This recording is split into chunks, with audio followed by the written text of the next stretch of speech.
Hello, my name is Crystal Elinsky. I Could was you go to the mic so we can hear you? weeks ago, and Right here.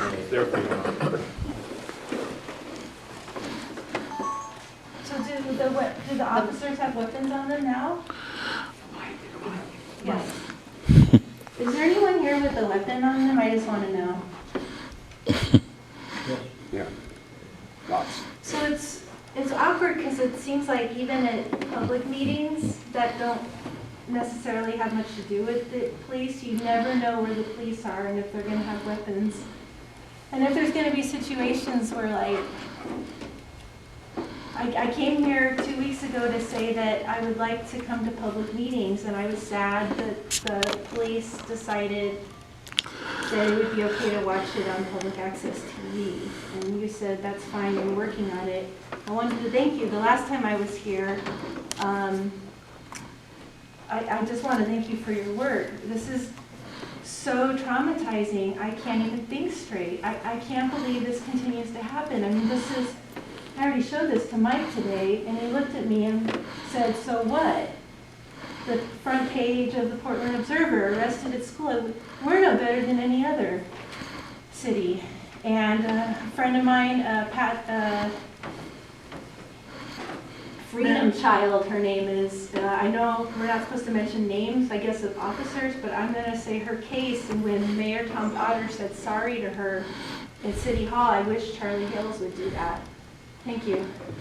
God, I'm so Was there sorry anyone to else? you. You want to have a seat? I wanted to say something.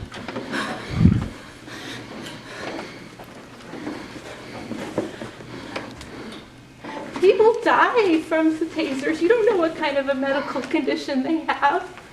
Why are you guys still using tasers on people? I don't understand why. What are you afraid of?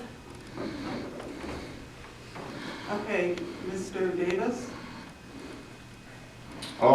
My name is David Keith Davis with Multnomah County Cop Watch, and basically it seems like there's a lot of force that's always used against citizens, and then there's always an excuse to use it.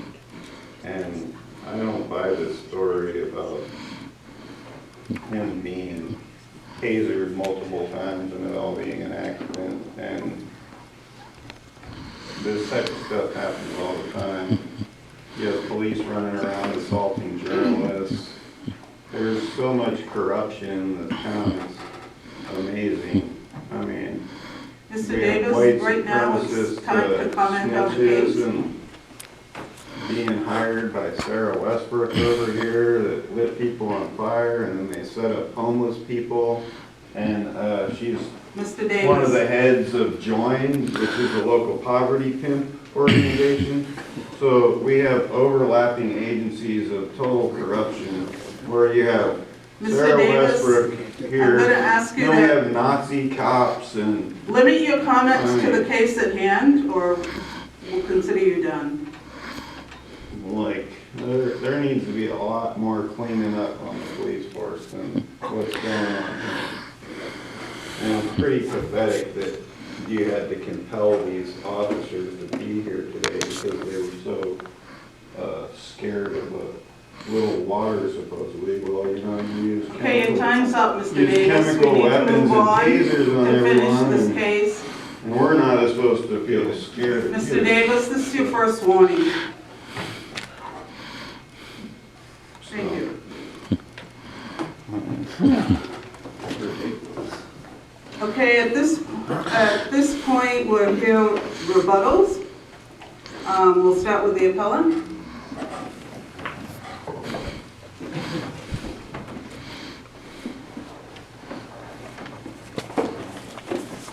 In my limited research, I was trying to determine where policy of warning. Crystal, marks you is okay? found, and I could not find Alright. it.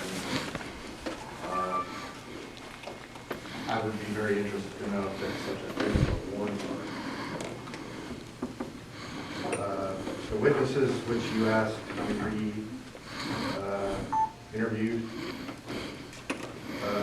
one of them said that I was manhandled, the other one said I was all over the place. All right. And about the tasers, in my research, I found that essentially they were trying to replace the X-26 by Taser International, which was an analog weapon. And this was primarily done for the ability to download this kind of information that we have access to now with the digital versions. There were two weapons which were tested, the X2 and the X26P. I found evidence that the City Council appropriated $1.8 million for the purchase of X26Ps, not X2 weapons. The DA has immense influence over ordinary citizens' lives. I was arraigned in absentia the first time. It raises serious questions. When did you guys first learn in your dossiers that there was no complaint? I have a question for the chair. That there was no complaint? When was the dossier that you were given first include information that there was no complaint? I think he's referring to the person that the first officer witnessed. So not like, so in our context, complaint is usually referred to you, and then you become an Okay, I apologize. That's okay. Witness, citizen witness A was the alleged victim. When were you, Chair, made aware in the dossier that citizen witness A was in fact declining to press charges at the scene? Well, it would have been when we received the documents, but I can't, off Are the you- top of my head, tell you what the date is of that. This is the investigative file, so we learned from reading the investigation. That's all we got. Yeah. I first learned of that information on April 13th. I double-checked with my attorneys. Criminal defense attorneys were never provided this information. There was no complaint. The person declined to press charges at the scene. Okay. How was I indicted on 7 counts 42 days later? I understand, but the lieutenant said I was upset. I was scared shitless. The guy was starting to unholster his weapon on me. They're not supposed to tase you when you're held to the ground. The video you saw. The same policy we were looking at earlier, 1051, and 2.3, no one ever attempted to handcuff you between taser rounds. 2.4, eliminating exposure to only 2 rounds. That was disregarded. I don't know how many I received, but it was discharged. Members at 3.2 will not use an ECW on a handcuffed or otherwise restrained subject. For example, a subject being held to the ground by multiple officers. I don't know what video you saw, but I saw it. 3.8, members will not intentionally aim an ECW at the head, face, or target sensitive areas. Now we're getting into some more serious stuff about supervisors. 4.1, 4.1, and 4.1.2, was the officer trained on that model X2 other than the 1 day? This weapon was only in testing.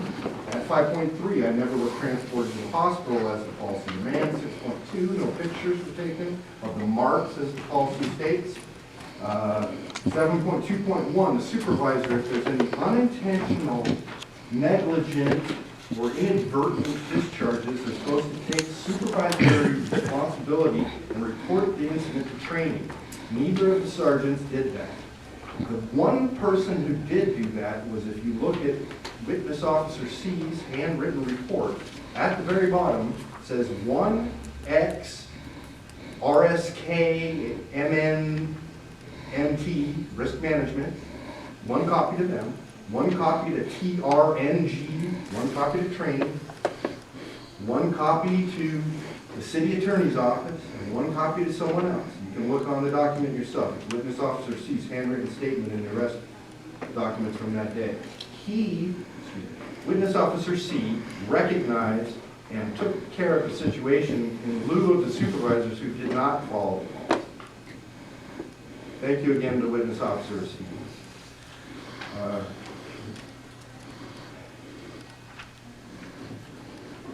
The supervisor at 7.41 is the training manager, is responsible for the training and certification and recertification of the members in the use of the electronic control weapons.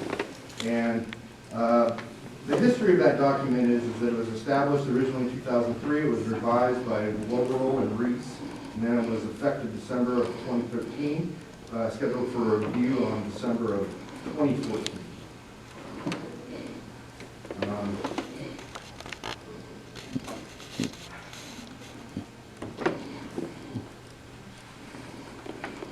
I would recommend that you sustain, I'm asking that you challenge the findings, and I recommend that you sustain the report of excessive use of force. No, I'm not quite clear on this still, exonerated with the debriefing. I think you might be jumping ahead, someone's putting the cart in front of the horse, because this doesn't make sense to me that doesn't exist in code. Thank you.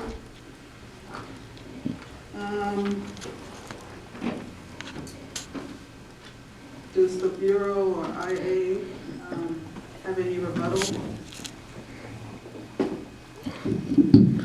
I don't think we have anything to add substantively. I think this version of Directive 1051 the appellant has been reading from is one that was adapted after this incident. The version of 1051 that you should have in your file is the relevant law, so that should be considering for